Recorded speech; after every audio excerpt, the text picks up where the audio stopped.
Dear students, I hope you are fine at your home. जैसा कि कुछ विलम्ब हुआ इस वीडियो के आने में कुछ विलम्ब हुआ, कुछ वर्क में एंगेज होने की वजह से, है ना। अब लेकिन फिर कंटिन्यू वीडियो जाएगा।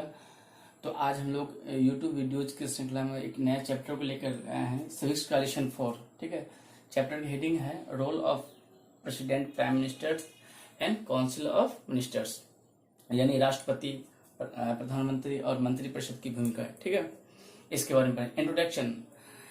जैसा कि हम लोग सिविक्स का लेसन 3 जो पढ़े थे उसमें यूनियन लेजिस्लेचर के बारे में पढ़े थे, यानी संघीय विधायिका के बारे में पढ़े थे। हम लोग पार्लियामेंट के बारे में पढ़े थे, यानी यूनियन लेजिस्लेचर किसे पार्लियामेंट को ही कहते हैं। पार्लियामेंट का कंपोजिशन कैसे होता है, कैसे ये रोल अपनी निभाती है, इन सब बात को हम लोग पढ़े थे।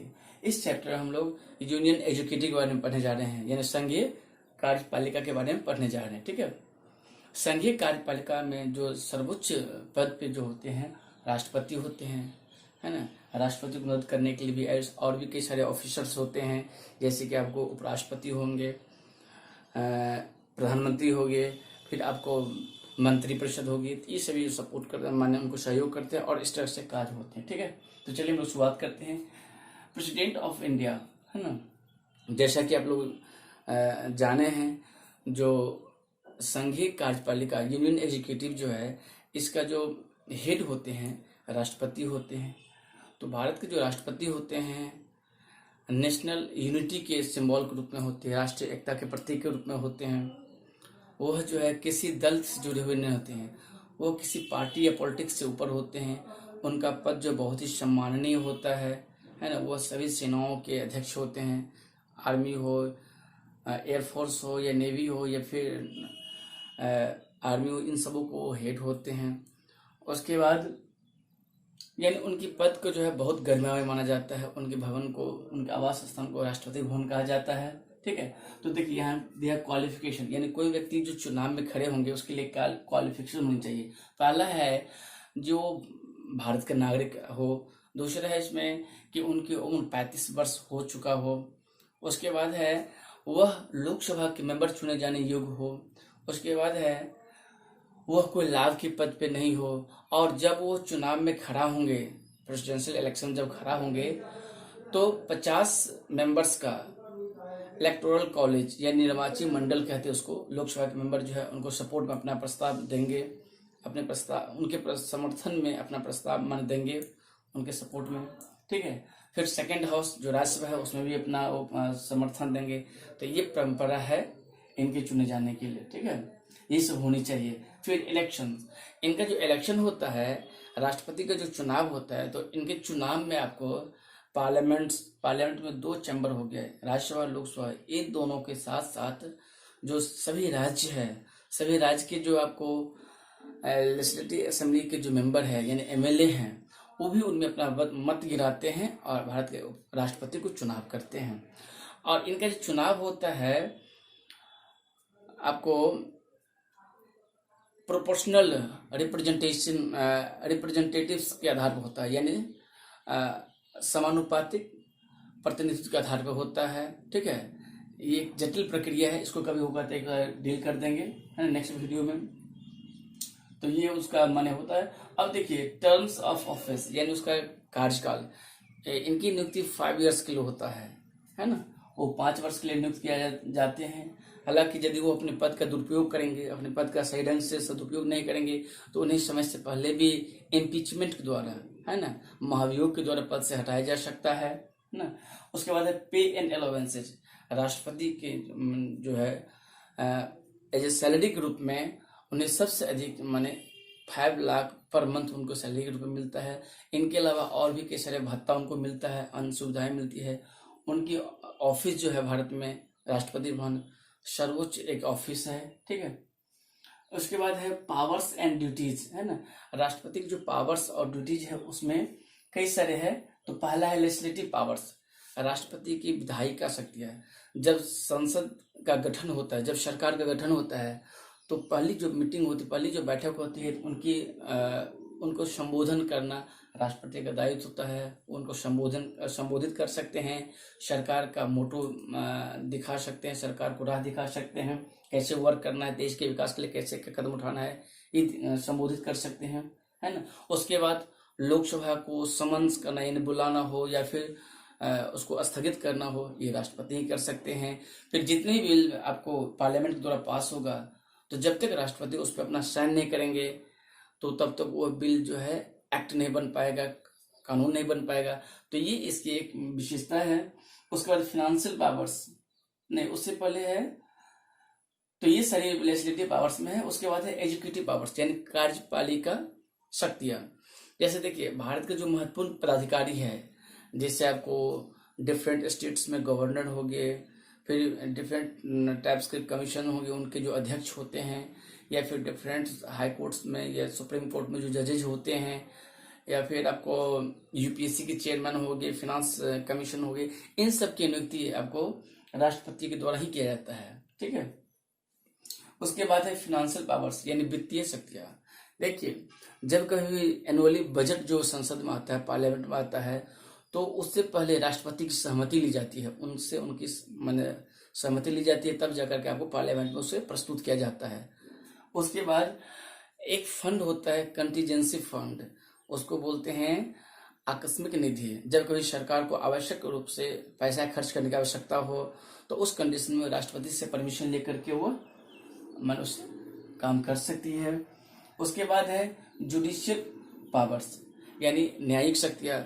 यदि किसी व्यक्ति को फांसी सजा मुकर्रर की गई है सुप्रीम कोर्ट के द्वारा या हाई कोर्ट के द्वारा, तो राष्ट्रपति के पास में ये अथॉरिटी है कि उस व्यक्ति को क्षमा दे सकते हैं, है ना, उनकी सजा माफ कर सकते हैं। हालांकि वो भी देखते हैं, जो व्यक्ति दोषी होते हैं उनके बारे में वो भी देखते हैं, और ऐसा नहीं कि कसूर किए हैं दोषी है उसको माफ भी कर देंगे, है ना, लेकिन उसके पास ये अथॉरिटी है कि वो क्षमा कर सकते हैं।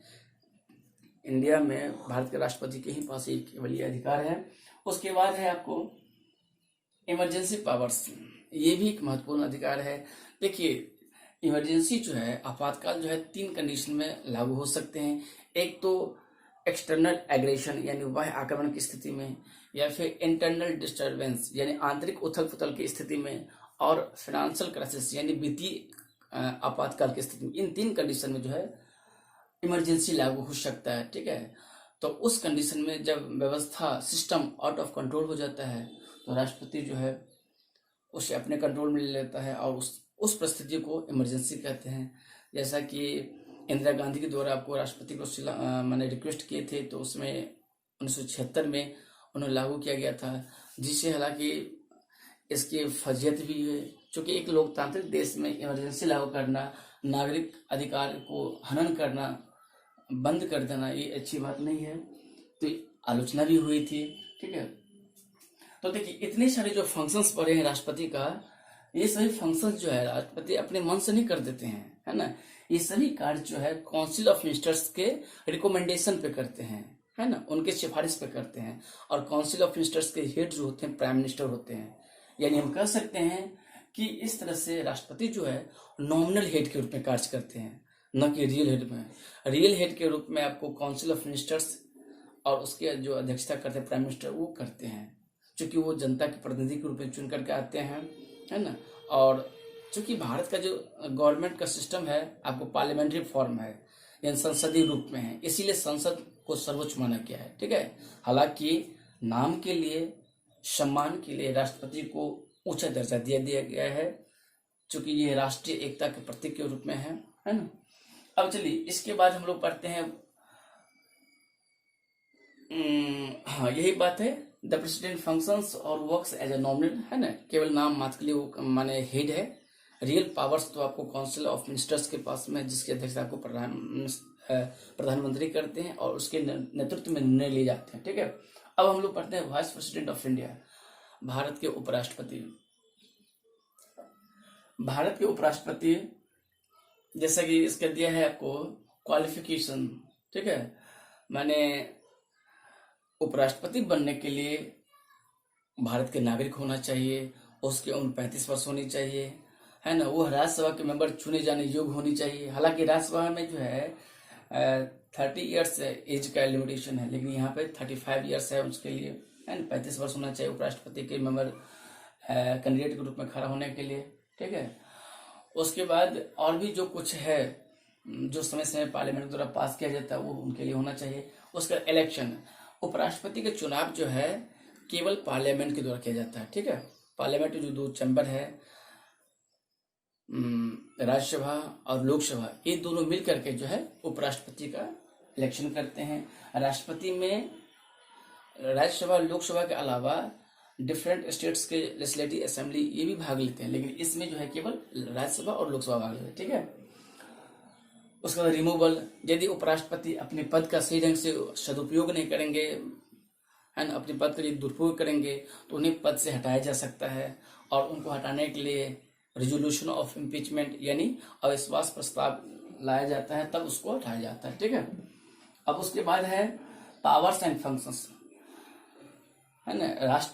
उपराष्ट्रपति, भारत के जो उपराष्ट्रपति है वह आपको राज्यसभा के एक्स ऑफिस को चेयरमैन होते हैं, यानी पदेन सभापति होते हैं, है ना। राज्यसभा की जब मीटिंग होता है, उनकी जब सदन चलते रहता है, तो उस सदन का संचालन आपको उपराष्ट्रपति ही करते हैं, वो पदेन होते हैं, ठीक है। जब कभी आपको भारत के राष्ट्रपति एब्सेंट रहेंगे, बीमार रहेंगे, नहीं रहेंगे, तो उस कंडीशन में भारत के जो उपराष्ट्रपति होंगे वही आपको राष्ट्रपति के रूप में कार्य करेंगे।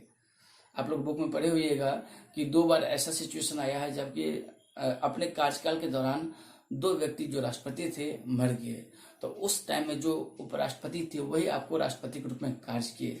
जब तक नए राष्ट्रपति न चुन ले जाते हैं तब तक उपराष्ट्रपति ही राष्ट्रपति के रूप में काम किए जाते हैं, करते हैं, ठीक है, और उनके आदेश को माना जाता है, ठीक है। कभी कभी उपराष्ट्रपति जब एब्सेंट रहते हैं, किसी काम में एंगेज रहते हैं या छुट्टी पर रहते हैं, तो उनके स्थान पे सदन को संचालन करने के लिए डिप्टी चेयरमैन होते हैं, उपसभापति होते हैं, जो राज्यसभा के मेंबर में से ही एक माने जो एक अनुभवी नेता होते हैं उनको चुन लिया जाता है। तो इस तरह से लेसन 4 का जो है पार्ट फर्स्ट जो वीडियो का है उसमें हम लोग कुछ बात देखें, फिर जल्दी ही सेकेंड वीडियोज लेकर के आते हैं जिसमें आपको ये चैप्टर कंप्लीट हो जाएगा। उसमें हम लोग काउंसिल ऑफ मिनिस्टर्स, उसका पावर्स क्या है, उसका फंक्शंस क्या है, फिर प्राइम मिनिस्टर का क्या पोजीशन होता है, उसकी क्या रोल होती है, इन सब बात को हम लोग पढ़ेंगे। और आप लोग कोशिश कीजिएगा अपने फ्रेंड के सर्कल में इस चैनल को अधिक से अधिक शेयर करें, जिससे कि अधिकांश बच्चों को ये लाभ हो सके, क्योंकि इस चैनल की शुरुआत करने का यही लक्ष्य है, जो सभी बच्चों को लाभ मिल सके, ठीक है। फिर हम लोग नेक्स्ट वीडियो में मिलते हैं, ओके।